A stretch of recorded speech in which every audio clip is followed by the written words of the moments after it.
Rajan sir, உங்களுக்கா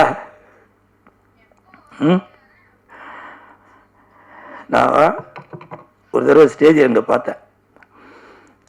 ஒருத்தர் கூட உங்களுக்கு ஏதோ மனக்கசப்பு, அப்போ உங்கள் தொடைய அப்படி எடுத்து வாடா அப்படின்னீங்க. அதெல்லாம் நான் பார்த்து வியந்து போனேன். அவ்வளோ ஒரு வீரமான மனுஷன். உங்களுக்கு என்ன சார் அப்படி கஷ்டம்? அவங்க மகன் இன்னைக்கு பேட்டியில் சொல்கிறாரு, எதுவும் ரூமரை கிளப்பாதீங்க அப்படின்னு. ராஜன் சார், உண்மையிலே அப்படி உங்கள் மனசுக்குள்ள என்னதான் சார் இருந்துச்சு?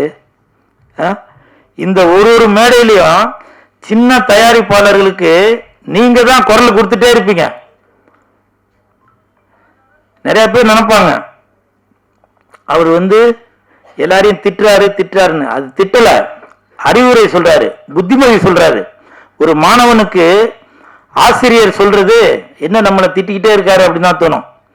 அப்படி ஆசிரியர் ஸ்தானத்திலிருந்து மற்ற சின்ன தயாரிப்பாளர்கள் எதுவும் தவறான தெரியாத அந்த மாதிரி விஷயங்களை எதுவும் தேர்ந்தெடுத்துடக்கூடாது.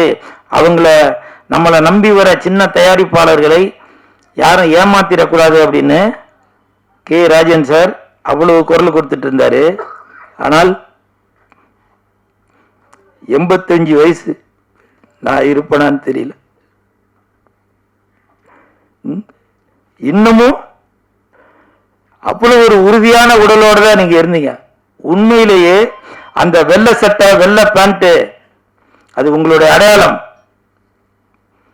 உங்களுடைய அந்த வெள்ளை சட்டை வெள்ளை மனசை உங்களோட மனசை காட்டும். அப்படி ஒரு தங்கமான மனிதர். உங்களுக்கு அப்படி என்ன சார் பிரச்சனை?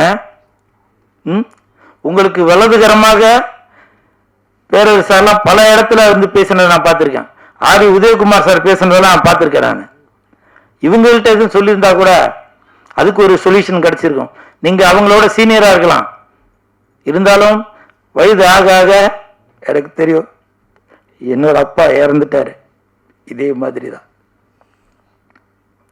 ஏன்னா வயசு ஆக ஆக அவங்களுக்கு குழந்தை மாதிரி மனசு ஆயிரும்.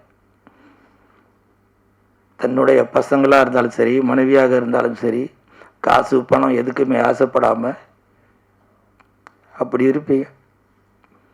நான் அனுபவப்பட்டவன்.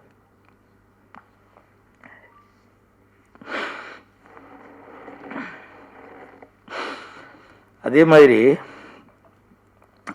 சிஎம் விஜய் சார் இன்னைக்கு சிஎம் ஆயிருக்காரு.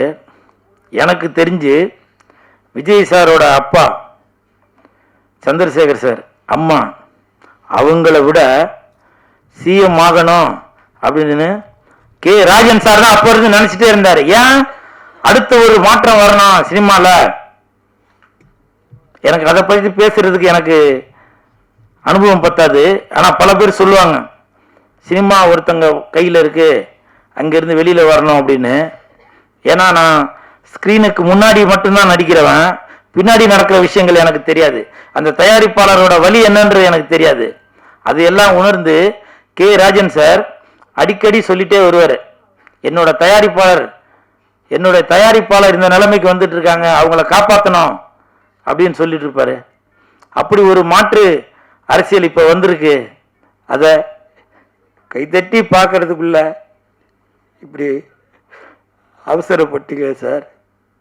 எனக்கு பல இடத்துல நீங்க புத்திமதி சொல்லியிருக்கீங்க. இங்க நான் வந்தப்ப கூட பல பிரஸ்ஸுக்காரங்க என்கிட்ட கேட்டாங்க, பழசெல்லாம் ஞாபகப்படுத்தி. ஏன்னா சில இடத்துல நான் கே ராஜன் சார்னால தான் பிரபலமே ஆனேன். எனக்கு அவ்வளோ புத்திமதி சொன்னார். எனக்கு ஒரு தாய் வீடு மாதிரி, அவர் எனக்கு தந்தை மாதிரி. ஏன்னா மாணவனை திருத்துறதுக்கு அந்த வாத்தியார் இருந்தாதான் அந்த மாணவன் சரியா வருவான். அதன் பிறகு நான் என்னோட வாளை சுருட்டி கொண்டு ரொம்ப ஜுனூனா இருந்தேன். அதுக்கப்புறம் தான் நான் பிக் பாஸ்லாம் போனேன். பிக் பாஸ் போனதுக்கப்புறம் என்னுடைய குணம் என்ன அப்படின்னு எல்லாருக்கும் வெளியில தெரிஞ்சது. கே ராஜன் சார், உங்களது குடும்பத்திற்கு எனது ஆழ்ந்த இரங்கல்.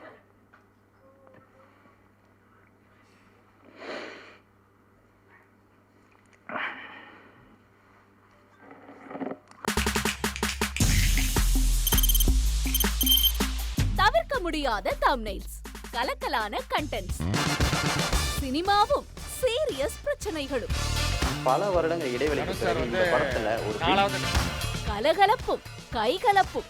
Me too, love you. Thank you so much. Mass ஏத்துறது போயிட்டே தான் இருக்காரே தவிர பிரேக்கே இல்லாமல் பிரேக்கிங் நியூஸ் சொல்லும் தந்தி டிவி ஆப். இன்ஸ்டா தலைமுறை வரை இறங்கி அடிக்கும் தந்தி டிவியின் டிஜிட்டல் எக்ஸ்க்ளூசிவ். அது தண்ணிக்குள்ள போகும்போது ஹேங் ஆயிடுச்சு. உங்களுக்கு விஜய் சார் எந்த அளவுக்கு ரொம்ப பிடிக்கும்? Of course, Malayalis are huge Vijay sir fans. ரெண்டு பேருமே ரொம்ப பிடிக்கும் எனக்கு. தந்தி டிவி ஆப்பை இலவசமா டவுன்லோட் செய்யுங்க. ஃபாலோ பண்ணுங்க, சப்ஸ்கிரைப் பண்ணுங்க, என்ஜாய் பண்ணுங்க.